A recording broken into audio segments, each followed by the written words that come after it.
Que ce soit le pari sportif, le DV Loterie ou encore le PMU, dans tous les pays du monde, nous avons ce qu'on appelle la loterie ou le tombola. Et beaucoup de personnes jouent, beaucoup de personnes deviennent riches et beaucoup même sont addicts. Mesdames et messieurs, bienvenue sur votre vidéo dans votre émission Entre nous. Générique, générique, générique.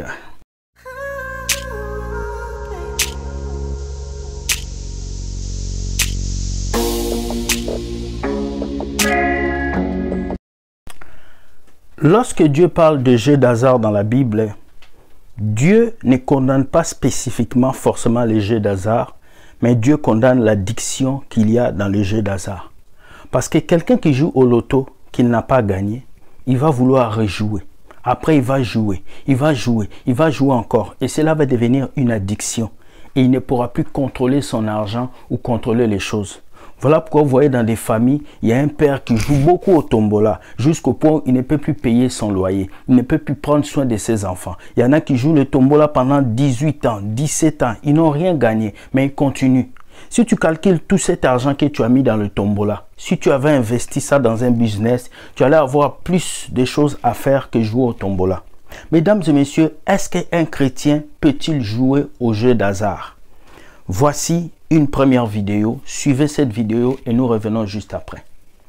Voici la question que Lydie nous a posée. Est-ce qu'un chrétien peut jouer au loto? Vous n'avez pas fait de vidéo à ce sujet et j'aimerais avoir votre avis. Super Lydie, nous te remercions pour ta question. Et si vous aussi vous avez des questions comme Lydie, n'hésitez pas à nous envoyer un message. Alors premièrement, le loto est un jeu addictif, mais ce n'est pas forcément une addiction. Voici ce que beaucoup de personnes pensent. Que le fait de jouer, ce n'est pas dépendre de Dieu. Que tu ne devrais pas gagner une grosse somme d'argent si ce n'est que par le travail. Le loto va te pousser à être addict et miser sur tes biens matériels au point de te mettre à la rue. La liste est longue sur ce que pensent la plupart des chrétiens. Maintenant, que dit la Bible? La Bible ne condamne pas directement de jouer au loto. Mais elle nous enseigne à faire attention à ce qui peut nous faire tomber dans une addiction. La question n'est pas de savoir si un chrétien peut jouer au loto, oui ou non, parce que ce n'est pas parce que les autres le font que toi aussi tu dois le faire. On est tous uniques et ce qui est valable pour l'autre ne le sera pas forcément pour toi. Et la question est que toi personnellement, tu pourrais jouer si un jour t'en venait l'envie? Parce qu'il faut quand même préciser que si le loto pousse tonton Michel à devenir addict et au point de finir à la rue, ça ne sera pas forcément le même cas pour toi. Et que le simple fait d'en jouer prendrait la même ampleur. Mais maintenant, comprends bien ceci.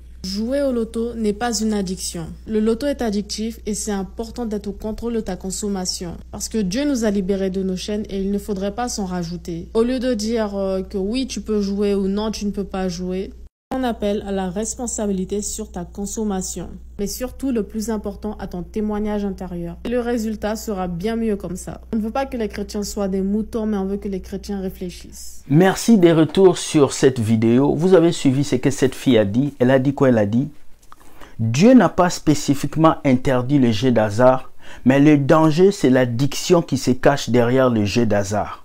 C'est quoi une addiction? Une addiction, c'est le fait d'être prisonnier de quelque chose que tu veux arrêter, mais que tu ne peux pas. Le cas de la cigarette, le cas de la poudre qu'on met au nez, le cas de la boisson, de l'alcool. Beaucoup de personnes souffrent aujourd'hui à cause des addictions, parce qu'ils se sont engagés à quelque chose et ils ne peuvent pas laisser. Il y a l'addiction sur plusieurs choses, mais aujourd'hui on parle de l'addiction des jeux d'hasard. Combien d'argent, combien de chrétiens jouent à ces jeux d'hasard, malgré qu'ils n'ont jamais gagné, ils continuent toujours dans les jeux d'hasard. Comme cette fille a dit, beaucoup de chrétiens jouent aux jeux d'hasard, mais ils sont devenus addicts. La seule chose qui réclame un danger dans les jeux d'hasard, c'est l'addiction. Parce que la Bible dit, celui qui fait le péché et qui est dans le péché devient esclave du péché. Dieu ne veut pas que vous soyez esclave de jeux d'hasard. Dieu ne veut pas que vous soyez esclave d'argent pour dire que je dois devenir millionnaire. Je dois payer tous les jours. Je dois payer tous les jours. Mais Dieu veut que vous puissiez gagner votre vie à travers le travail, à travers quelque chose de sensé. Regardez la vidéo de cet influenceur qui nous explique le processus d'argent. Beaucoup de gens, si aujourd'hui j'arrive, je dis à quelqu'un, tu n'as jamais fait le sport, tu n'as jamais fait un exercice, je te donne la coupe. Est-ce que tu prendras la coupe? Tu n'auras pas assez de joie, assez d'amour à prendre cette coupe. Parce que tu n'as pas combattu pour la coupe. Tu ne t'es pas battu pour la coupe, mais je t'ai donné. Ce qui est important. Voilà pourquoi Dieu interdit principalement l'addiction ou le jeu d'hasard pour que le chrétien puisse connaître les souffrances du travail. Pour que les chrétiens puissent connaître comment se battre. Car il a dit, celui qui ne travaille pas ne mange pas. Donc celui qui joue au jeu d'addiction ne travaille pas. Il veut la facilité. Il veut gagner quelque chose de facile. Un argent qui ne s'est pas battu pour laquelle. Un argent à laquelle on lui a donné gratuitement. Alors suivons cet influenceur qui nous enseigne quelque chose d'important.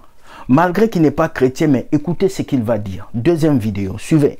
Ok, dans peu importe la discipline, je vais voir un athlète et je lui dis tiens frérot, pas besoin de t'entraîner, médaille d'or olympique, prends-la, c'est pour toi, accroche-la dans ta vitrine. Il apprend? Non, il apprend pas. Pourquoi? Parce que ce qui l'intéresse, c'est le processus pour aller chercher la médaille. On est d'accord? Et c'est parce qu'à un moment t'aimes le processus que potentiellement un jour tu peux obtenir la médaille. C'est exactement la même chose pour la liberté financière. Tous ici vous voulez gagner de l'argent, mais vous jouez au loto ou vous appelez le 3870 à la fin de koh Lanta parce que Denis Brognard il vous a proposé 100 000 € à la clé. Tous ces gens-là, vous allez rester pauvres toute votre vie. Parce que ce qui vous intéresse, c'est l'argent, pas le processus pour aller le chercher. Bienvenue, vous avez entendu ce que ce jeune homme a dit. Beaucoup de gens ne connaissent pas le processus pour avoir l'argent. Beaucoup de chrétiens aujourd'hui aiment la facilité. Église facilement, voiture facilement, maison facilement, succès facilement. Voilà pourquoi ils sont capables d'acheter des huiles d'onction, des savons prophétiques parce qu'ils veulent des bénédictions matérielles. Mais ils ne veulent pas travailler dur. Ils ne veulent pas se donner pour avoir ce que Dieu veut qu'ils puissent avoir.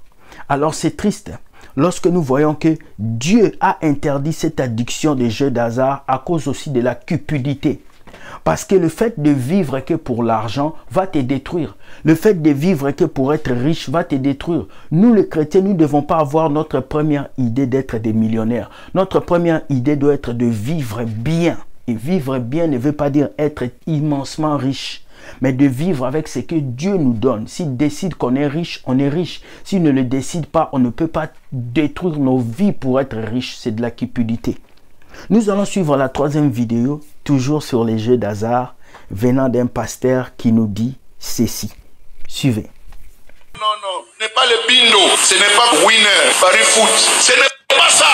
La prospérité, c'est pas ça. Et les gens croient qu'ils vont devenir prospères avec ces jeux de hasard-là.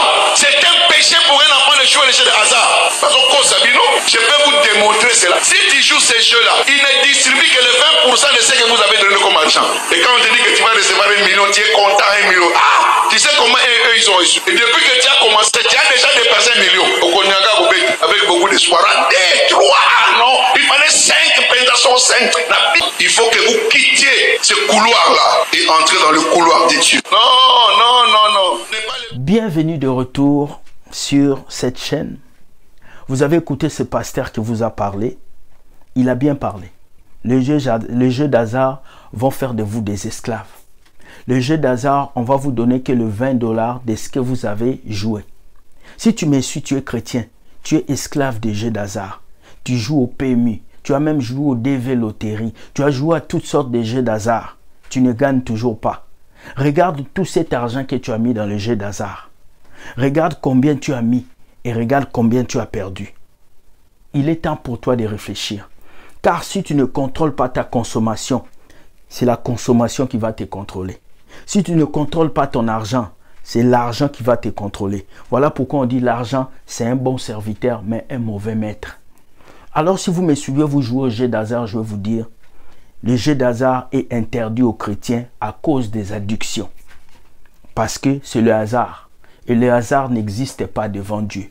Dieu veut que tu sois un citoyen simple, que tu ailles au boulot, que tu gagnes ton salaire, que tu investis, que tu crées des entreprises. Car il a dit l'homme mangera à la sueur de son front. Pas l'homme mangera au loto, l'homme mangera au paris sportif. Ils sont nombreux, vous allez les voir. Paris sportif, X1bet, paris sportif, X1bet, j'ai pari, il me manquait seulement un seul numéro. Je ne peux pas dire que je ne l'ai jamais fait. Il y a de cela quelques années, je l'ai fait. Mais j'ai vu que tout ce que je faisais ne servait à rien. Alors je vais vous dire ce soir, si tu es chrétien, le jeu d'hasard n'est pas pour toi. Tu dois laisser tomber. Sinon, tu seras addict. Et lorsque tu seras addict, tu vas prendre l'argent du loyer. Tu vas jouer au jeu. Tu vas prendre l'argent pour acheter la nourriture pour les enfants. Tu vas mettre ça dans le poker. Tu vas prendre l'argent, tu vas aller au casino, tu vas tout dépenser. Je connais un ami à moi qui est devenu pauvre comme ça ici au Canada. Chaque jour, il allait au casino pour jouer. Il jouait. Et un jour, il a parié, il a tout perdu. Même sa maison, même sa voiture.